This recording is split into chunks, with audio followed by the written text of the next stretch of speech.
Nous progressons dans notre découverte du livre des Actes et les chapitres 6 et 7 que nous allons aborder ce matin nous rapportent la lapidation d'Étienne, premier martyr de l'Église.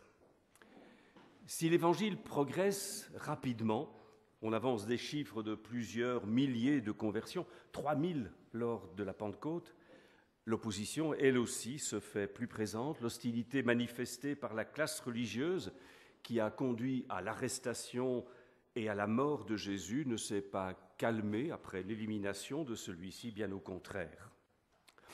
La prédication de la jeune Église se construit sur l'affirmation que Jésus est vivant, il est revenu à la vie et cette bonne nouvelle atteste sa messianité.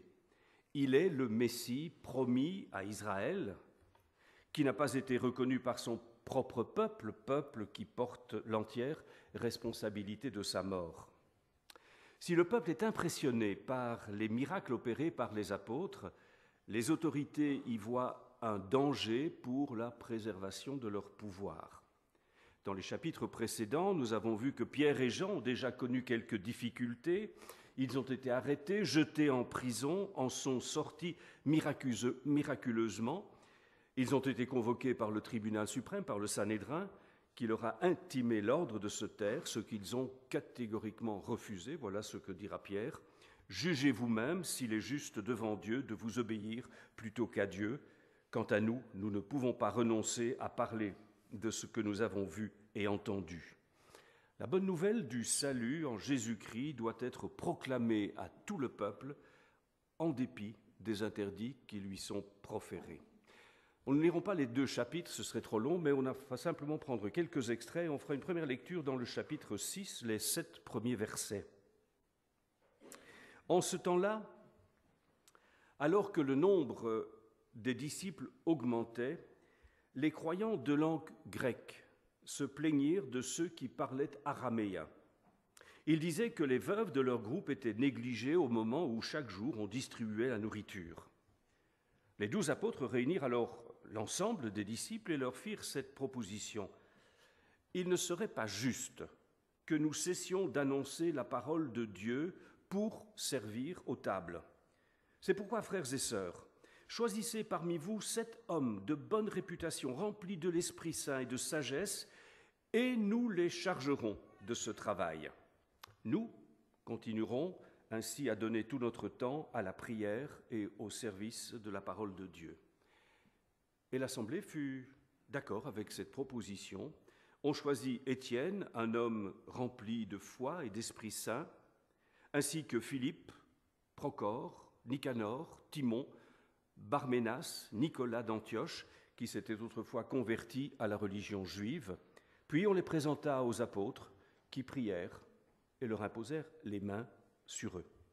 La parole de Dieu se répandait de plus en plus, le nombre de disciples augmentait beaucoup à Jérusalem, et de très nombreux prêtres obéissaient à la foi en Jésus.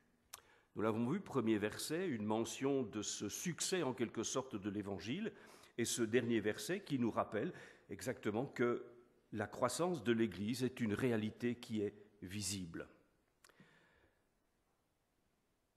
Entre ces deux affirmations sur la croissance de l'Église se situe ce court récit qui relate des tensions qui apparaissent entre juifs d'origine grecque et juifs de langue hébraïque autour du soutien accordé aux veuves et aux personnes pauvres. Comme on l'a déjà dit, on n'est plus tout à fait dans la lune de miel, on commence à en sortir. Si tout était beau, on voit que quand même il y a des ajustements, il y a des questionnements qui se posent, des ajustements qui sont nécessaires. Ce service d'entraide existait dans les synagogues et continue encore dans la communauté juive d'aujourd'hui. Je suis en train de lire le livre écrit par Robert Badinter sur sa grand-mère, Idis, et c'est intéressant de voir qu'il y a une solidarité entre les juifs fortunés et les juifs pauvres. Il y a un service d'entraide parce qu'on considère que ceux qui ont trop doivent aider ceux qui n'ont rien ou ceux qui n'ont pas grand-chose. Donc ce service d'entraide existait déjà dans les synagogues à l'époque de Jésus, et la jeune église de Jérusalem va faire de même, mais on le voit sans quelques tensions. Il semble que les veuves d'origine grecque soient quelque peu délaissées dans ce service d'entraide. Et comme on ne veut pas déforcer le travail de proclamation de la parole qui incombe aux apôtres, on va rechercher des personnes ayant à la fois une conduite intègre et remplie de sagesse qui pourront décharger les apôtres de ces responsabilités matérielles. Et on le voit, ce choix se portera sur Étienne, Philippe, dont nous parlera davantage le chapitre suivant, ainsi que 5 autres croyants, tous d'origine grecque, dont les noms nous sont donnés, ce qui aurait pu freiner la croissance de l'Église en détournant les apôtres de leurs responsabilités premières, trouve son épilogue dans ce partage des responsabilités. La suite du récit se concentre sur Étienne. Étienne qui n'est pas seulement appelé à s'occuper des questions matérielles de la jeune Église, mais qui participe avec les apôtres à la proclamation de l'Évangile, accomplissant des prodiges et des signes extraordinaires qui, une fois de plus, ne laisseront pas les autorités religieuses indifférentes. On poursuit notre lecture, verset 8, toujours de ce chapitre 6. Étienne, plein de force par la grâce de Dieu, accomplissait des prodiges et des signes extraordinaires parmi le peuple. Quelques personnes s'opposèrent à lui. C'était d'une part des membres de la synagogue dite des esclaves libérés, qui comprenaient des Juifs de Cyrène et d'Alexandrie, et d'autre part des Juifs de Cilicie et de la province d'Asie, et ils se mirent à discuter avec Étienne. Mais ils n'étaient pas capables de lui résister, car il parlait avec la sagesse que lui donnait l'Esprit Saint. Ils incitèrent alors secrètement des gens à dire « Oh, nous l'avons entendu prononcer des paroles insultantes contre Moïse et contre Dieu. » Et ils excitèrent ainsi le peuple, les anciens et les spécialistes des Écritures, puis ils se jetèrent sur Étienne, le saisirent et le conduisirent de force devant le Conseil suprême, devant le Sanhédrin. Ils amenèrent aussi de faux témoins qui déclarèrent « Cet individu ne cesse pas de parler contre notre saint temple et contre la loi de Moïse. Nous l'avons entendu dire que ce Jésus de Nazareth détruira le temple et changera les coutumes que nous avons reçues de Moïse. » Tous ceux qui étaient assis dans la salle du conseil avaient les yeux fixés sur Étienne et ils virent que son visage était semblable à celui d'un ange. Étienne, nous l'avons dit, qui est un juif d'origine grecque, un détail qu'il faudra rappeler lorsqu'on abordera son discours, se trouve confronté à des juifs, eux aussi, d'origine grecque. Ce qui au départ s'apparente à un débat contradictoire tourne très vite à la confrontation, et c'est avec la sagesse que lui apporte l'Esprit Saint qu'Étienne répond à ses contradicteurs, selon la promesse d'ailleurs que Jésus avait faite à ses disciples dans l'évangile de Luc. Quand on vous conduira pour être jugé dans les synagogues ou devant les dirigeants ou les autorités, ne vous inquiétez pas de la manière dont vous vous défendrez ou de ce que vous aurez à dire, car l'Esprit Saint vous enseignera à ce moment-là ce que vous devez dire. Cette action mystérieuse de l'Esprit se retrouve dans les nombreux témoignages de croyants qui sont arrêtés et jugés pour leur foi. Il s'agit souvent de personnes sans grande instruction, mais qui se trouvent en quelque sorte investies d'une parole et d'une autorité qui déstabilisent leurs accusateurs. Leur Saint-Esprit leur donne les paroles de sagesse à opposer à leurs contradicteurs. À court d'arguments, ceux qui s'opposent à Étienne vont faire appel à de faux témoins qui l'accuseront de 2 crimes impardonnables. Il a blasphémé contre Dieu et contre Moïse, et il a remis en question la centralité du temple à Jérusalem. Des accusations qui ont déjà été prononcées quelque temps plus tôt à l'encontre de Jésus qui aurait prétendu détruire le temple et le rebâtir en 3 jours. On conduit de force Étienne devant le Sanhédrin, et c'est dans ce lieu que va se dérouler son procès.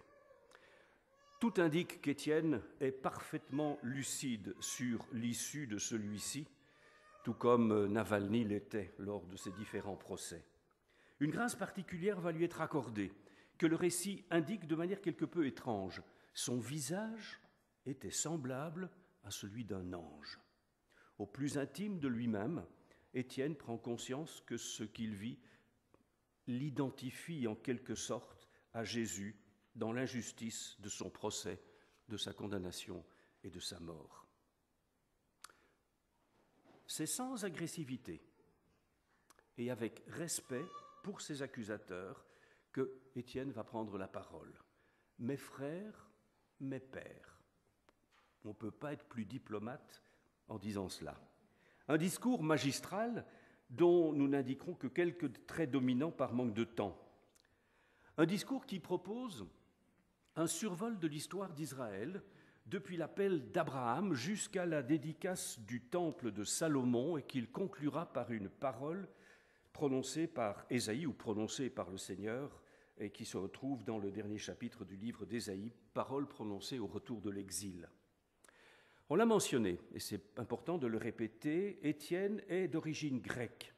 Et toute sa plaidoirie dans ce chapitre 7, toute sa plaidoirie va se construire sur une remise en question de la centralité du temple de Jérusalem.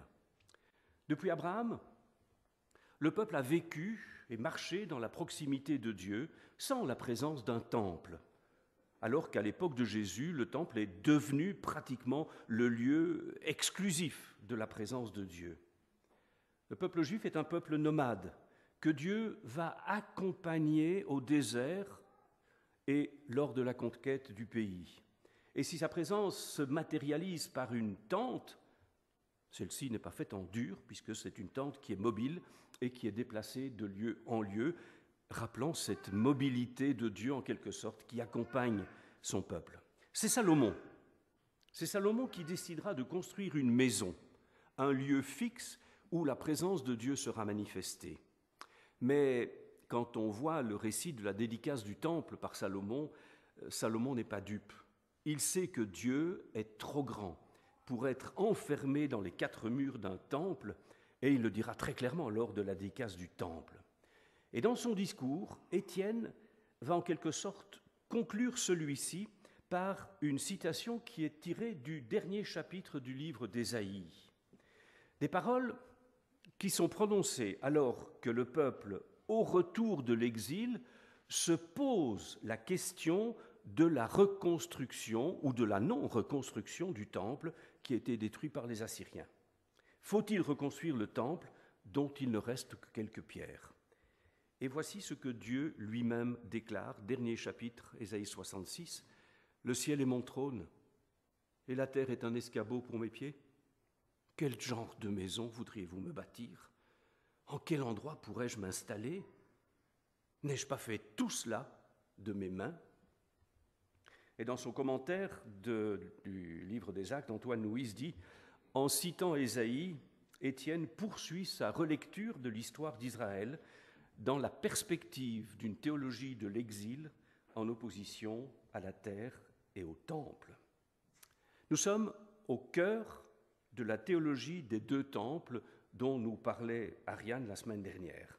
Il y a le temple fait de main d'homme, à Jérusalem, et puis il y a le temple, cette habitation de Dieu en chacun d'entre nous, qui fait de chacun de nous un temple. On pourrait dire qu'Étienne reprend ces paroles prononcées par Jésus à la femme samaritaine. « Ce n'est ni sur cette montagne ni à Jérusalem que vous adorerez le Père, mais en esprit et en vérité. » Parole aussi qui condamne en quelque sorte la centralité du temple de Jérusalem. Après avoir prononcé ces paroles, si on poursuit la lecture du chapitre 7, Étienne devient plus amer, plus violent, en les traitant d'incirconcis de cœur, d'idolâtres, s'opposant toujours à l'Esprit Saint, construisant des tombeaux pour y mettre les prophètes qu'ils ont préalablement tués, et couronnant le tout, ils ont tué le seul juste. En disant cela, Étienne signe son arrêt de mort. On reprend la lecture au chapitre 8. Les membres du conseil, en entendant ce que Étienne vient de dire, les membres du conseil devinrent furieux en entendant ces paroles et ils grinçaient des dents de colère contre Étienne. Mais lui, rempli de l'Esprit Saint, regarda vers le ciel, il vit la gloire de Dieu et Jésus debout à la droite de Dieu. Il dit, écoutez, je contemple les cieux ouverts et le Fils de l'homme debout à la droite de Dieu. Ils poussèrent alors de grands cris, se bouchèrent les oreilles, se précipitèrent tous ensemble sur lui. Ils l'entraînèrent hors de la ville, lui jetèrent des pierres pour le tuer. Les témoins avaient laissé leurs vêtements à la garde d'un jeune homme appelé Saül. Non. Saul. I'm sorry. Ce n'est pas Saül, on ne va pas revenir en arrière, c'est une autre histoire. Donc c'est Saul. Je reprends après cette erreur lamentable. Donc ils avaient déposé leurs vêtements au pied d'eux, oui, où est-ce que j'en suis, tandis qu'on lui jetait les pierres, c'est ça, je reprends le texte. Étienne priait ainsi, Seigneur Jésus, reçois mon esprit, puis il tomba à genoux et cria avec force, Seigneur, ne les tiens pas pour coupables de ce péché. Et après ces paroles, il s'endormit. Si les paroles d'Étienne les ont rendus furieux, l'allusion au Fils de l'homme debout à la droite de Dieu met le comble à leur fureur, attestation non équivoque de la divinité de Jésus, de sa résurrection et de sa présence auprès de Dieu. Blasphème absolu. À deux reprises, le texte rapporte cette vision un peu étonnante de Jésus à la droite du Père, une vision tellement étonnante qu'Étienne ne peut la garder pour lui-même et va la répéter, va la dire à ses tortionnaires. Il va leur dire ce qu'il voit. Écoutez, je contemple les cieux ouverts et le Fils de l'homme debout à la droite de Dieu. Une parole qui provoque la fureur de ses contradicteurs qui le traînent au lieu de sa lapidation. J'aimerais qu'on s'arrête un petit peu sur un mot étrange dans cette vision d'Étienne, le ciel ouvert et Jésus debout, à la droite du Père. Le grec dira dressé à la droite du Père. Peu de commentateurs se sont arrêtés à cette indication de Jésus debout à la droite de Dieu. Dans l'évangile de Luc, lors de son procès, lorsque Jésus révèle sa véritable identité de Fils de Dieu en disant « Je suis », il ajoute « Mais dès maintenant, le Fils de l'homme siégera à la droite de celui qui est tout-puissant ». Parole que les responsables religieux ont parfaitement entendue et certainement parfaitement retenue. Jésus ne dit pas être debout, mais être assis dans le texte de Luc, mais être assis à la droite du Père. Étienne, dans cette vision que l'on pourrait considérer comme une sorte de vision béatifique, aurait donc dû voir Jésus assis à la droite du Père, mais non, il le voit debout. On peut n'y voir qu'un détail, ou au contraire, y découvrir une vérité extraordinaire dont on peut proposer, me semble-t-il, deux lectures qui se complètent. Jésus debout, à la droite du Père, on peut le voir comme un geste d'amitié, d'accueil. Jésus se lève pour accueillir Étienne, comme on se lève pour accueillir un ami, signe d'amitié, signe d'intimité. Mais la deuxième lecture me semble beaucoup plus signifiante et interpellante. En se levant, Jésus pose en quelque sorte un geste d'indignation, de révolte, peut-être même de colère devant l'injustice qui est en train de se jouer. Il est debout comme s'il voulait traverser l'espace pour venir au secours de son serviteur, traverser l'espace pour faire taire ses contradicteurs. Peut-on dire que Jésus est debout chaque fois qu'un homme est injustement condamné? Debout devant le génocide arménien, debout devant son peuple exterminé lors de la Shoah, debout lors du pogrom du 7 octobre, debout devant les jeunes filles emportées et violées par les hommes de Boko Haram, debout devant ce que vivent toutes celles et ceux dont témoigne, entre autres, l'association Portes Ouvertes. Personnellement, je le crois. On aimerait se mettre ici à l'écoute de Philémon de Gaza, qui découvre dans des détails en apparence secondaires qui sont rapportés par les évangiles des signes concrets, visibles de la compassion de Dieu pour ce que vivent ses enfants. Et il va prendre le petit épisode de l'onction de Jésus par une femme à Béthanie, lorsqu'à Béthanie, une femme répand du parfum sur la tête de Jésus. Celui-ci reconnaît la beauté de son geste et dit « Ce qu'elle a accompli pour moi est vraiment beau ». Traduction qui ne correspond pas à ce que dit le texte grec, qui ne dit pas « pour moi », mais « en moi », confirmé d'ailleurs par le commentaire de Cuvillier sur l'évangile de Marc.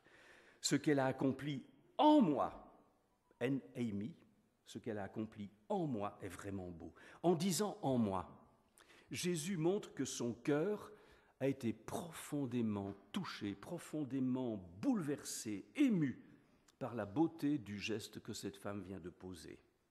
Comme à d'autres occasions, il nous est dit que Jésus est ému jusqu'au cœur de ses entrailles devant les souffrances qu'il rencontre, ému devant le peuple qui est comme un troupeau qui n'a pas de berger. Jésus nous dit que Dieu a un cœur de père et qu'il n'est pas indifférent à ce que nous vivons.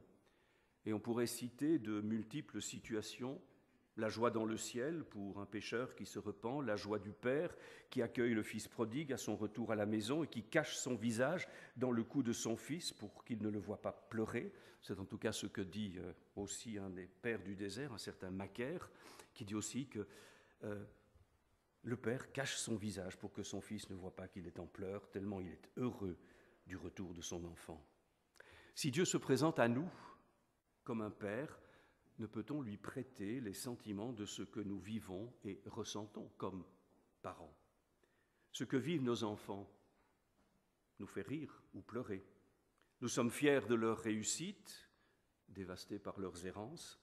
Nous pleurons sur leurs échecs et nous réjouissons de leur victoire.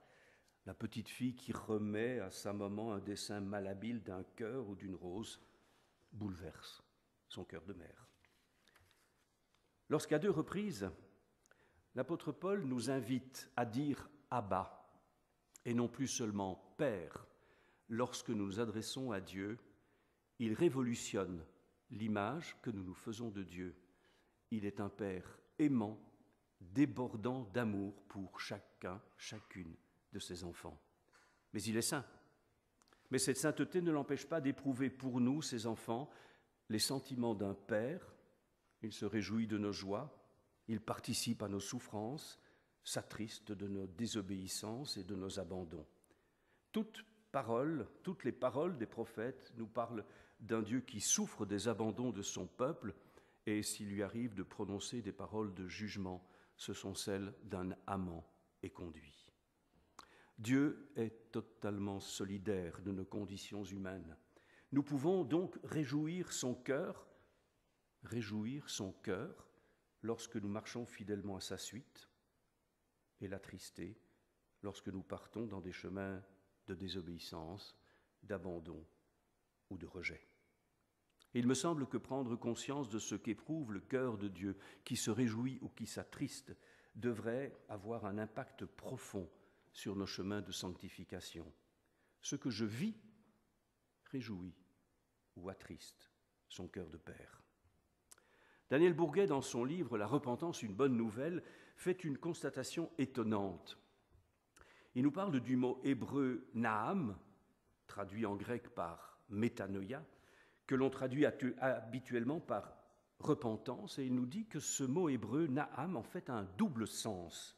Il signifie à la fois repentance, mais aussi consolation. Reconnaître notre faute et demander pardon console celui que nous avons offensé, pour autant que notre démarche soit sincère et que l'offensé accepte notre demande de pardon. Il y a des chemins de réconciliation qui sont de véritables chemins de guérison. Mais Daniel Bourguet poursuit son commentaire et affirme avec force, et j'ai trouvé ça vraiment interpellant, affirme avec force que chaque fois que nous nous reconnaissons coupables devant Dieu et que nous lui confessons notre faute, nous consolons son cœur. Consoler le cœur de Dieu. Sommes-nous conscients de ce qui se vit dans toute démarche de repentance? Ce Dieu que nous avons attristé se trouve réjoui et consolé lorsque nous revenons à lui avec un cœur sincère. C'est une parole incroyable, me semble-t-il, que l'on devrait recevoir en tremblant. Le Dieu d'amour, blessé par nos errances, se trouve consolé par notre retour vers lui. Parole incroyable qui nous révèle à quelle profondeur d'intimité Dieu nous appelle. Écoutez, je contemple les cieux ouverts et le Fils de l'homme debout à la droite de Dieu. Il nous faudrait plus de temps pour découvrir toute la richesse de cette vérité. Si Jésus s'est levé devant le martyre d'Étienne, nous pouvons être assurés de son regard et de sa compassion au cœur de tout ce qui fait la trame de nos vies. Amen.